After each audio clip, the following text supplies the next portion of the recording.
Today we are going to discuss vitamin. ठीक है।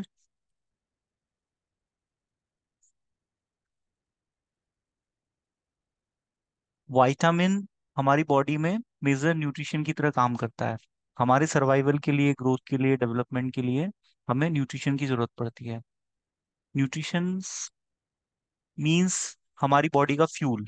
जैसे गाड़ी को चलने के लिए पेट्रोल चाहिए, वैसे ही हमारी बॉडी को मूव ऑन करने के लिए एनर्जी चाहिए। और एनर्जी के लिए हमें न्यूट्रिएंट्स चाहिए। तो कुछ ऐसे न्यूट्रिएंट्स होते हैं जो हमें लार्ज अमाउंट में चाहिए, कुछ ऐसे हैं जो हमें माइन्यूट क्वांटिटी में चाहिए। ठीक है।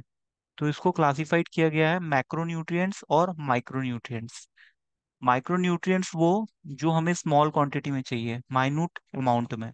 और मैक्रोन्यूट्रिएंट्स वो जो हमें लार्ज क्वांटिटी में चाहिए। जैसे कार्ब्स, प्रोटीन्स और लिपिड्स, इनकी हमारी बॉडी को लार्ज क्वांटिटी चाहिए। और मिनरल्स, विटामिन्स, ये माइक्रोन्यूट्रिएंट्स में आते हैं, इनकी हमारी बॉडी को कम क्वांटिटी चाहिए। ठीक है। विटामिन्स ऑर्गेनिक मॉलिक्यूल्स होते हैं जो हमारी बॉडी में कोएंजाइम की तरह भी काम करते हैं। Now the question is what is coenzyme.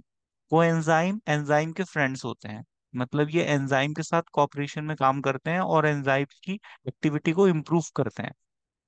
Enzymes क्या होते हैं? These are the bio molecules. These are the organic in nature, made up of proteins, and its function is it speed up the biochemical reaction.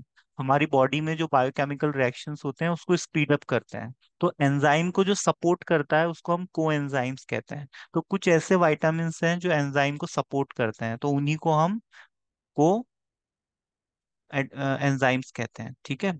अभी मैं आपको examples बताऊंगा जो ऐसे vitamin जो कोएंजाइम की तरह काम करते हैं। तो vitamin term first time use किया था कैशिमीर फंक नाम के साइंटिस्ट ने। ठीक है। विटामिन की जो कैलोरी वैल्यू होती है वो 0 होती है। इससे हमें किसी भी प्रकार की कोई एनर्जी नहीं मिलती। ठीक है। ये हमें एनर्जी नहीं देते, लेकिन फिर भी हमारी बॉडी के लिए बहुत ज्यादा जरूरी है, क्योंकि एज अ कोएंजाइम भी काम करते हैं। और इनकी डेफिशिएंसी से बहुत सी डिजीज डिसऑर्डर्स कॉज होते हैं। ठीक है। जैसे आपका विटामिन डी कैल्शियम के एब्जॉर्प्शन को बढ़ाएगा, विटामिन सी आयरन के एब्जॉर्प्शन को बढ़ाएगा। तो हमारी बॉडी में मिनरल्स की भी जरूरत पड़ती है, तो मिनरल के एब्जॉर्प्शन को विटामिन रेगुलेट करते हैं। ठीक है। तो हम इस यूनिट में डिस्कस करेंगे विटामिन्स की डेफिनेशंस, इनके क्लासिफिकेशंस और इनके केमिकल नेम, और इनकी डेफिशिएंसी से होने वाले डिजीज डिसऑर्डर, और विटामिन्स के सोर्सेज कि कौन सा विटामिन का कौन सा फूड सोर्स है। ठीक है। तो विटामिन टर्म किसने दिया था? कैशिमीर फंक नाम के साइंटिस्ट ने दिया था। Vitamins are the organic compound required in doubt in small amount में हमारी डाइट में इनकी जरूरत पड़ती है, और ये बायोलॉजिकल फंक्शन परफॉर्म करने में हमारी हेल्प करते हैं। इनको क्लासिफाइड किया गया है on the basis of solubility. Fat soluble vitamin होते हैं, वाटर सॉल्युबल होते हैं। फैट सॉल्युबल का एग्जाम्पल है कीड़ा। इसका शॉर्ट फॉर्म है कीड़ा, मतलब KEDA। ये ADE, ये चारों विटामिन फैट में सॉल्युबल होते हैं, तो ये बॉडी में स्टोर हो सकते हैं। ठीक है। और ये होते हैं वाटर सॉल्युबल विटामिन, जिसमें आपका बी कॉम्प्लेक्स की फैमिली आती है, और सी। मतलब KEDA को छोड़ के जितने भी विटामिन हैं ये सारे वाटर सॉल्युबल होते हैं। ओके। तो वाटर सॉल्युबल विटामिन का एग्जांपल है बी कॉम्प्लेक्स की फैमिली, जिसमें B1, B2, B3, B5, B6 और B7 आता है। तो इसमें इनके केमिकल नेम्स भी होते हैं, जैसे B1 का नाम है थायमीन, राइबोफ्लेविन और नियासिन, पेंटोथेनिक एसिड, पायरिडॉक्सिन और बायोटीन। और हिमेटोपोइटिक विटामिन का एग्जाम्पल है B9 और B12। ये हीमोपोइटिक नेचर के होते हैं, मतलब ये एज अ हिमेटेनिक्स काम करते हैं। हिमेटेनिक्स क्या होते हैं? ये हमारी बॉडी में ब्लड के प्रोडक्शन को इम्प्रूव करते हैं। तो इसके लिए हमें एरिथ्रोपोइटिन चाहिए, आयरन चाहिए, विटामिन B9 चाहिए और B12 चाहिए। B9 को हम फॉलिक एसिड भी बोलते हैं और B12 को हम साइनोकोबुलामीन बोलते हैं। तो ये ब्लड के प्रोडक्शन में हेल्प करते हैं, इसलिए इसको हीमोपोइटिक ग्रुप में रखा गया है। तो ये बी कॉम्प्लेक्स विटामिन की फैमिली है। और ये है vitamin C. Vitamin C as a antioxidant भी काम करता है। अब यहाँ पर आप देख सकते हो इनके vitamin and their alternative name, इनके अल्टरनेटिव नेम भी होते हैं। तो ये B1, B2, B5 है ना, और यहाँ पर इनके ये नाम दिए हुए हैं।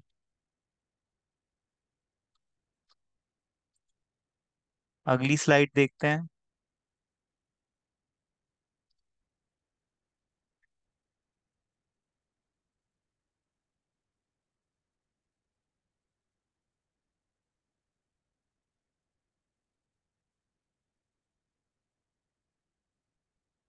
Screen is visible, chemical name and active form of vitamin, ये स्क्रीन पे दिख रहा है आपको। Yes sir. हम्म। ये यहाँ पर विटामिन के केमिकल नेम है, और यहाँ पर उसका एक्टिव फॉर्म है, और ये उसका रिंग है। एंजाइम का जो केमिकल, विटामिन का जो केमिकल स्ट्रक्चर होता है उसमें जो एक्टिव पार्ट होता है वो यहाँ पर दिया हुआ है।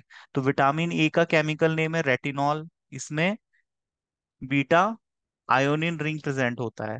डी का केमिकल नेम है कैल्सीफेरॉल, ई का टोकोफेरॉल, नेफ्थाक्विनोन, बी का thiamine, riboflavin, niacin, pantothenic acid, pyridoxine, biotin, vitamin B7, vitamin B9,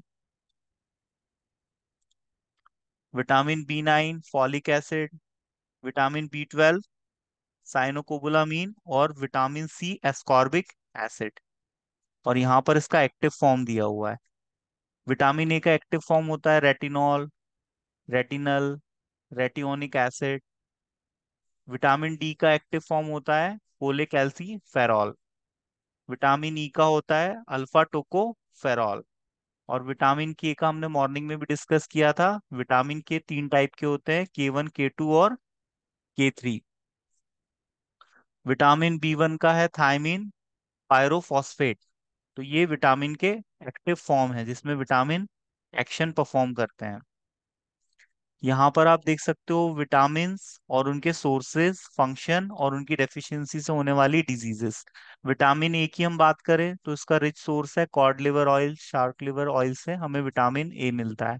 इसका फंक्शन क्या होता है, विजन के लिए रिस्पॉन्सिबल होता है, एज ए एंटीऑक्सीडेंट काम करता है, हमारी बॉडी में इम्यूनिटी को डेवलप करता है। इसकी डेफिशिएंसी से विजन में प्रॉब्लम आता है, आई ब्लाइंडनेस होता है, जीरोप्थेल्मिया हो जाता है। जीरोप्थेल्मिया मतलब ड्राइनेस ऑफ आईज।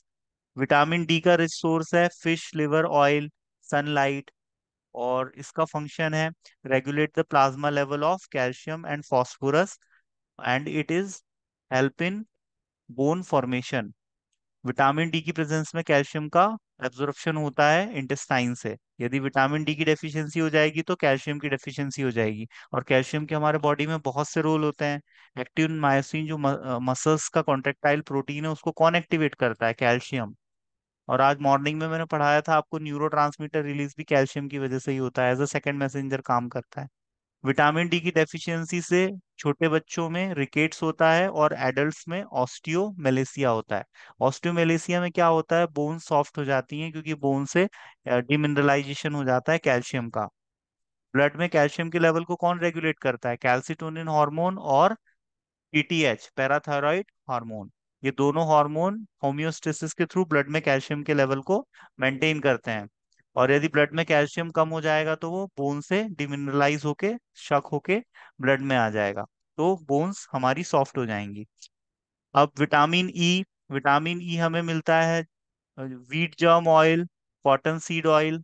कॉटन मतलब कपास का जो बीज होता है उसके तेल में विटामिन ई प्रेजेंट होता है, और ये फर्टिलिटी के लिए रिस्पॉन्सिबल होता है। एज ए एंटीऑक्सीडेंट काम करता है। एंटीऑक्सीडेंट क्या होते हैं, जो ऑक्सीडेशन को प्रिवेंट करते हैं। ये खुद ऑक्सीडाइज हो जाते हैं और ऑक्सीडेशन को प्रिवेंट करते हैं, इनको हम एंटीऑक्सीडेंट्स कहते हैं।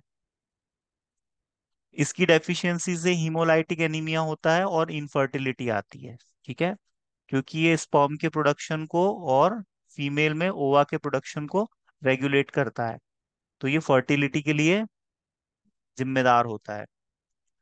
विटामिन के की यदि हम बात करें तो ये हमें कैबेज से मिलता है। ठीक है, और ब्लड कोएगुलेशन इसका फंक्शन होता है।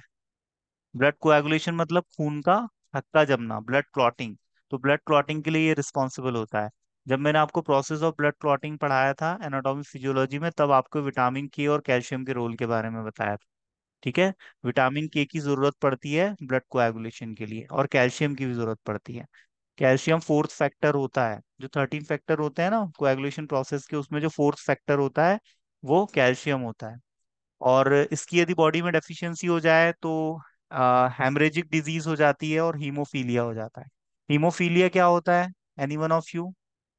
हीमोफीलिया को शाही रोग भी कहते हैं। इसमें खून का थक्का नहीं जमता। इस ये ब्लड क्लॉटिंग से रिलेटेड डिसऑर्डर है, इसमें ब्लड क्लॉट नहीं होता। है ना, डायबिटीज के पेशेंट में भी खून का थक्का नहीं जमता है। विटामिन बी 1 की बात करें तो ये हमें राइस से मिलता है। ठीक है। और इसका फंक्शन क्या है? Metabolism of carbohydrate. कार्बोहाइड्रेट का मेटाबॉलिज्म विटामिन बी 1 की सपोर्ट से होता है। और इसके डेफिशिएंसी से बेरी बेरी रोग हो जाता है। और बी 2 हमें मीट से मिलता है, मिल्क से मिलता है, एग से मिलता है। और ये एज अ कोएंजाइम भी काम करता है। मैंने आपको थोड़ी देर पहले बताया था ना, कुछ एंजाइम ऐसे होते हैं जो एज अ कोएंजाइम भी काम करते हैं। तो B 2 is example of coenzyme. और ये रेडॉक्स रिएक्शन को सपोर्ट करता है। अब ये हमें इसकी डेफिशिएंसी से क्या होगा? इसकी डेफिशिएंसी से हमारे कार्बोहाइड्रेट का मेटाबॉलिज्म प्रॉपर नहीं हो पाएगा, तो जिस वजह से ब्लड में शुगर का लेवल बढ़ सकता है। तो डायबिटीज को ये प्रमोट करता है। नेक्स्ट है हमारा बी 3, जो हमें होल ग्रेन से ईस्ट से मिलता है। और ये भी एज अ कोएंजाइम काम करता है, रिडॉक्स रिएक्शन को प्रमोट करेगा। और इसकी डेफिशिएंसी से पैलिग्रा डिजीज होती है। ठीक है। तो हमने यहाँ पर विटामिन के सोर्सेज देखे और उनके फंक्शंस देखे, और उनकी डेफिशिएंसी से होने वाली डिजीज देखी। है ना। विटामिन सी को हम क्या कहते हैं? Ascorbic acid. ये हमें खट्टे फलों से मिलता है। खट्टे फलों की फैमिली कौन सी होती है? अम्बेली फैरी। अम्बेली फैरी के जो फ्रूट्स होते हैं वो खट्टे होते हैं। और खट्टे फलों में जो खटास होती है वो एसिड की होती है, एस्कॉर्बिक एसिड। और इसका मार्केट में जो फॉर्मुलेशन आता है लिम्सी 500 mg। और ये इम्यूनिटी को भी बूस्टअप करता है। अभी कोविड के टाइम पे आपने देखा होगा डॉक्टर्स लिम्सी प्रिस्क्राइब कर रहे थे। है ना। आंवला इम्यूनिटी को बूस्ट करता है। संतरे से आंवला मिलता है, संतरे से विटामिन सी मिलेगा, आंवले से मिलेगा। नेक्स्ट स्लाइड पे चलते हैं।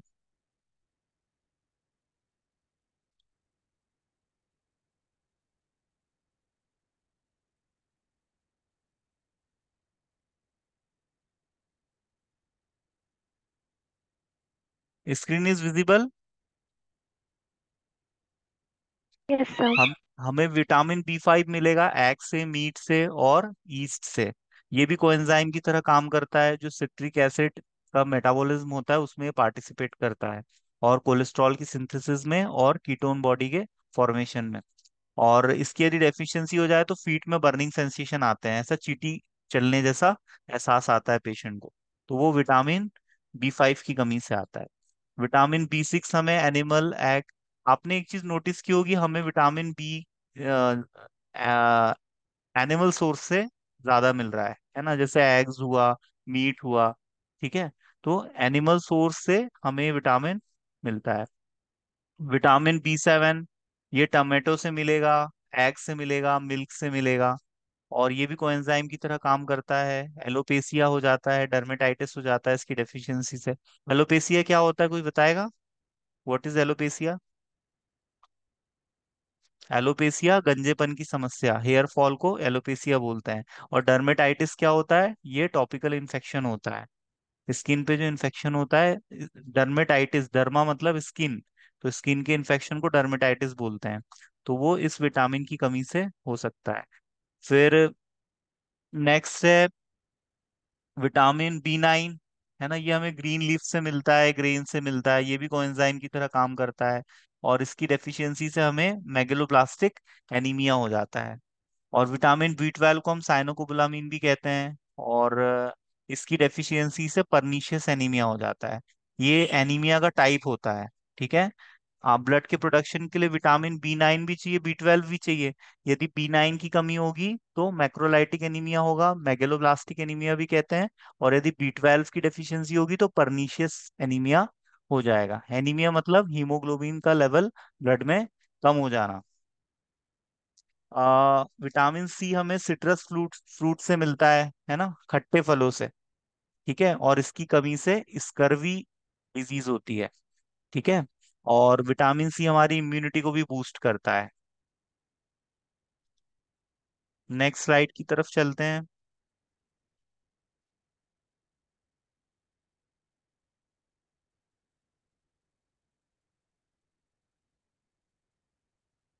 अब हम डिफरेंस देखते हैं, वाटर सॉल्युबल और फैट सॉल्युबल विटामिन में डिफरेंस क्या होते हैं। ये एग्जाम पॉइंट ऑफ व्यू से इंपॉर्टेंट है, पूछा जा सकता है। तो इसको डिवाइड किया गया है, क्लासिफ इसको एब्जॉर्प्शन के बेसिस पे, ट्रांसपोर्ट के, स्टोरेज के, एक्सक्रीशन के, टॉक्सिसिटी के और रिक्वायरमेंट के। तो एब्जॉर्प्शन की बात करें तो जो वाटर सॉल्युबल विटामिन्स होते हैं वो डायरेक्टली एब्जॉर्ब हो जाते हैं, और फैट सॉल्युबल पहले लिम्फ में एब्जॉर्ब होते हैं फिर ब्लड में जाते हैं। और ट्रांसपोर्टेशन की बात करें तो फैट सॉल्युबल जो होते हैं वो बैरियर को आसानी से क्रॉस कर पाते हैं, और इनका स्टोरेज भी होता है एडिपोज टिश्यू में। और जो वाटर सॉल्युबल है ये फ्रीली ट्रेवल करते हैं, इसके लिए चैनल्स के थ्रू ये इंटर करते हैं। और स्टोरेज किसका इजीली हो जाएगा, स्टोरेज होगा फैट सॉल्युबल विटामिन्स का। और वाटर सॉल्युबल विटामिन का स्टोरेज नहीं होगा, ये बॉडी से एक्सक्रीट हो जाते हैं। क्योंकि ये वाटर सॉल्युबल होते हैं तो यूरिन के थ्रू बॉडी से बाहर निकल जाते हैं, तो इनकी टॉक्सिसिटी भी नहीं होती बॉडी में। जो फैट सॉल्युबल विटामिन है इनकी बॉडी में टॉक्सिसिटी होने की पॉसिबिलिटी ज्यादा रहती है। एक्सक्रीशन की बात करें तो kidney detect and remove the excess of this vitamin from urine. तो यूरिन से इनका एक्सक्रीशन आसानी से हो जाएगा और इनका एक्सक्रीशन आसानी से नहीं होगा।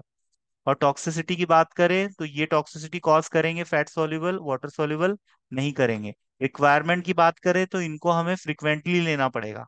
ठीक है, और ये जो KEDA है इनको हम पेरियोडिकली लेते हैं।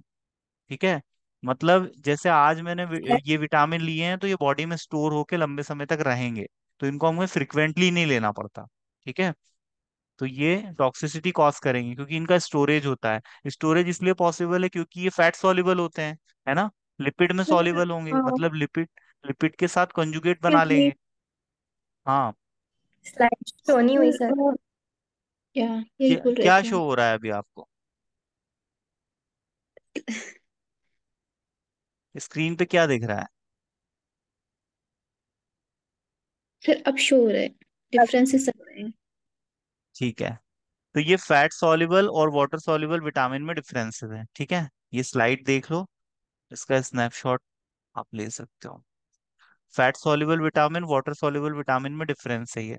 ठीक है, जो फैट में सॉल्युबल होते हैं वो है KEDA, और जो वाटर में सॉल्युबल होंगे इनको छोड़ के सारे वाटर सॉल्युबल है।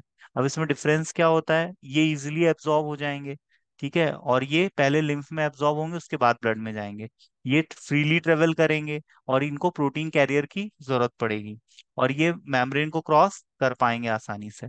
स्टोरेज की बात करें तो स्टोरेज किसका होगा, फैट सॉल्युबल का स्टोरेज होगा, और ये वाले किडनी से इजिली एक्सक्रीट कर दिए जाएंगे, तो इनका एक्सक्रीशन आसानी से हो जाएगा। टॉक्सिसिटी कौन कॉज करेगा, fat soluble vitamin toxicity cause करेगा क्योंकि ये बॉडी में स्टोर हो जाते हैं।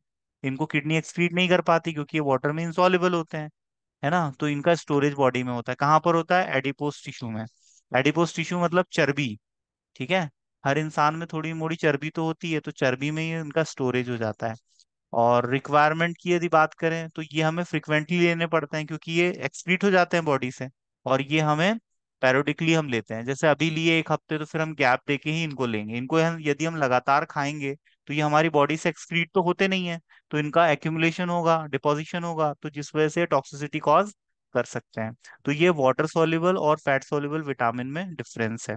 तो हमने विटामिन की डेफिनेशन देखी, विटामिन का क्लासिफिकेशन देखा, और विटामिन से की डेफिशिएंसी से होने वाली डिजीजेस देखी, और विटामिन के सोर्सेज देखें। ये तो इतनी चीज हम अभी कवर कर चुके हैं।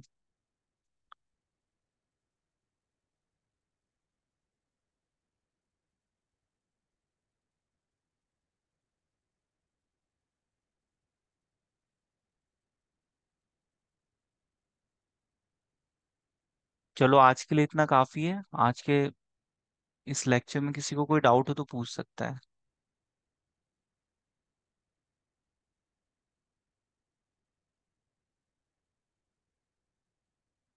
कोई डाउट है किसी को?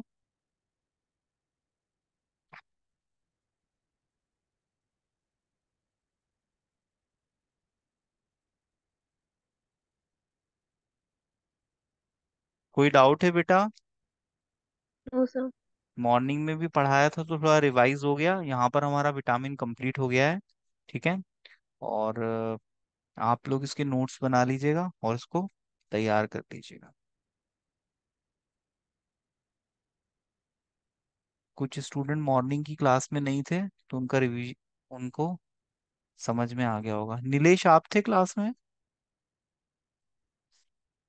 नीलेश?